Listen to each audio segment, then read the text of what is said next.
like before we get into that matchup, I want to give credit to Juwan Howard because I thought that his game plan, man, like it was so smart. It was so smart. So what they basically did to counteract Florida State's switching defense was they would set ball screens. They would get who they wanted on Hunter Dickinson. Like normally in the NBA, when you do this switching stuff and you try to isolate matchups, you try to get a big or whoever the worst perimeter defender is on your star.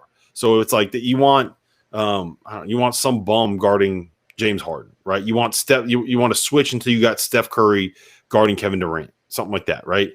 And what Michigan did was they got the switches until they were able to get a little guy on Hunter Dickinson, and then they would get the ball to the wing. They would flash the other big to the high post, and then they would try to get Brandon Johnson to throw the dump down or be able to score from the high post because Florida State was sagging off of him. And Brandon Johnson was awesome. No, he played awesome today.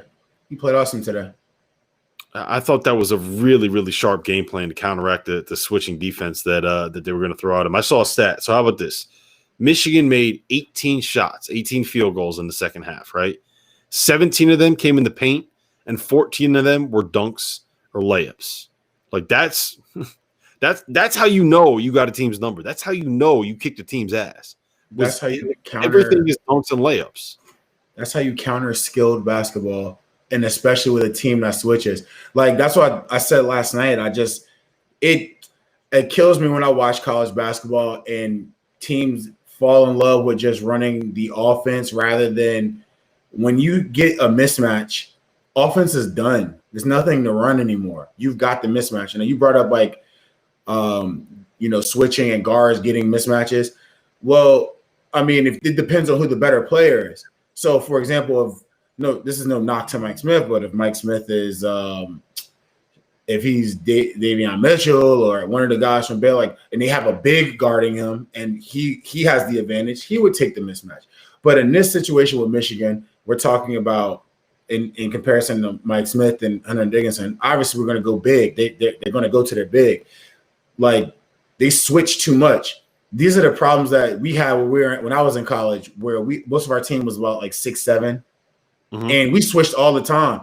And on the perimeter, we didn't have too much of an issue. But when we played against Pitt and they had DeJuan Blair and Sam Young, it became an issue.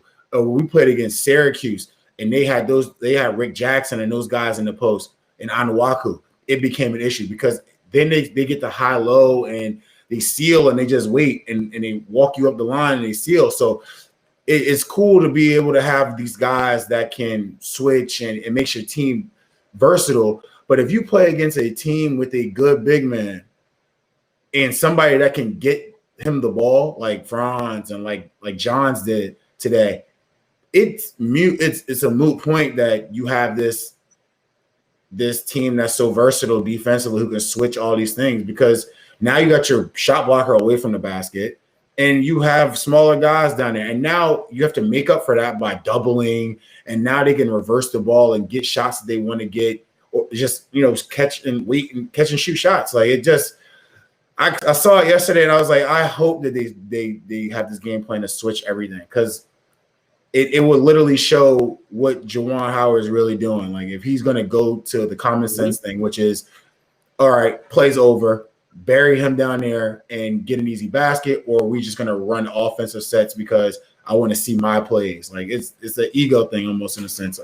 It kind of kills me watching college basketball. Yeah, and look, Juwan Howard was so good. He was amazing, bro. And I don't know who had the scout and who had the game plan and whose idea it was. So I think let's credit to the whole staff. Like that was an unbelievable game plan that they came up with, and it was executed to perfection. And honestly, like we should not have been surprised, I don't think.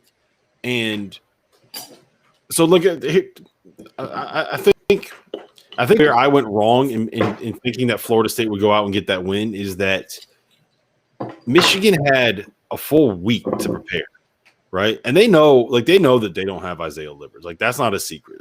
I think Tracy Wolfson had the news on the broadcast today where she said that he's not coming back, but like they knew that this whole time. It wasn't a surprise. So they've basically had 2 weeks to kind of figure out how to revamp this team and how to play without Isaiah Livers. And if you're going to give Juwan Howard and Phil Martelli and Sadie Washington and Howard Isley and guys that are as sharp as that group of guys are, a full week to figure out a way to kind of go up against the zone or go up against the defense that look like they switch and they make it tough and they have athletes, but they've been very beatable this season, and you're going to give those guys a week to figure it out. I should have thought about that.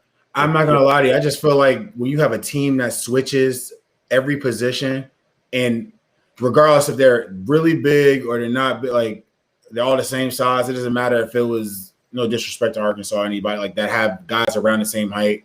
I'm basically saying it doesn't matter. You put yourself in this position where you're taking a big off of a big and then putting them out there to showcase that, yeah, our bigs can guard guards. And guess what? You've given up you've given up defense now. Like especially when you have a big that can score. Now, if it's like a situation where you have a big down there that's not like a big that can score on the block, that works as well. It can work because now, I mean, you're not giving up anything. Your guard isn't going to be in trouble. Like he can just guard this guy that's not really skilled in the low post to score, but not with Hunter Dickinson.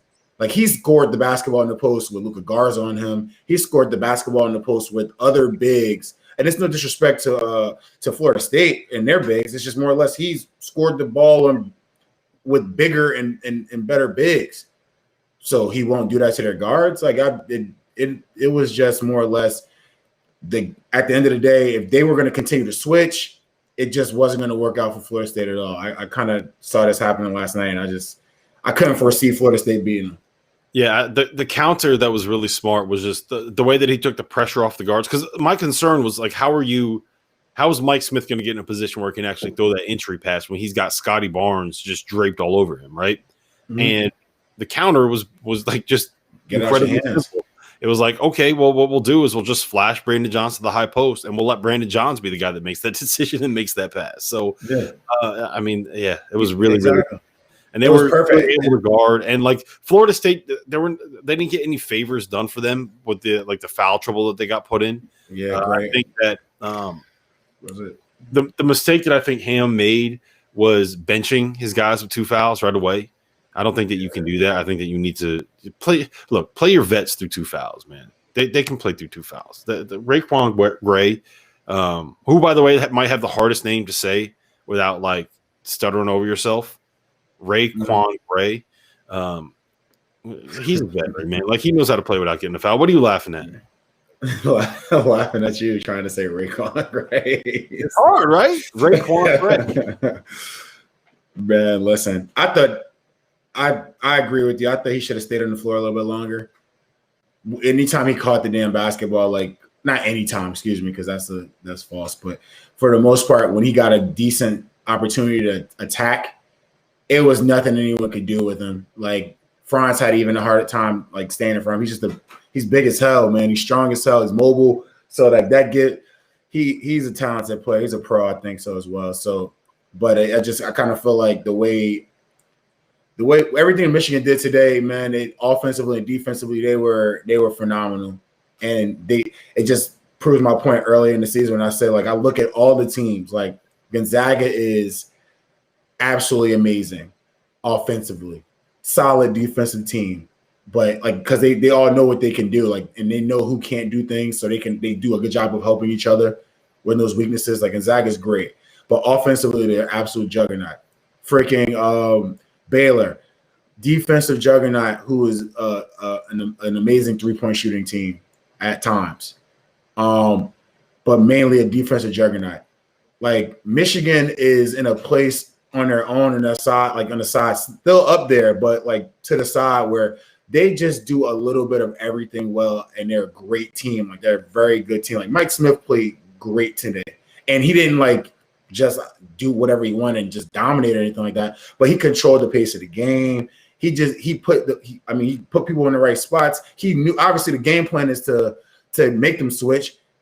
He got that part. He did his job. Got the guys the ball who need to get the ball, so they get the ball to Hunter Dickinson. And in transition, when he had spaces and opportunity to attack, he did that. And everyone else stepped up as well. So like I was very happy with Franz, with Hunter, Johns. Like those guys played great. And Shani, of course, Shani played great coming off the bench.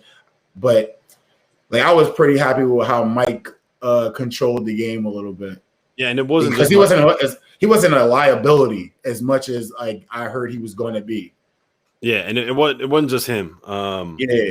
It was Mike Smith and Eli Brooks played. Yeah, Eli played great, man. They played 68 minutes combined, had 8 assists, 2 turnovers combined. That's what you needed from them. You didn't need scoring. You needed them to be able to run that offense and get the ball where Juwan wanted the ball to go, and that's exactly what they did. Look, shout out to them, man. That was a great game plan, great execution, great performance. They kicked Florida State's ass, and Michigan deserves they deserve to be in the Elite Eight, man. And UCLA, Alabama, maybe game of the night, but I feel like team of the night was Michigan. Like performance of the night was Michigan. Performance of the night, yeah.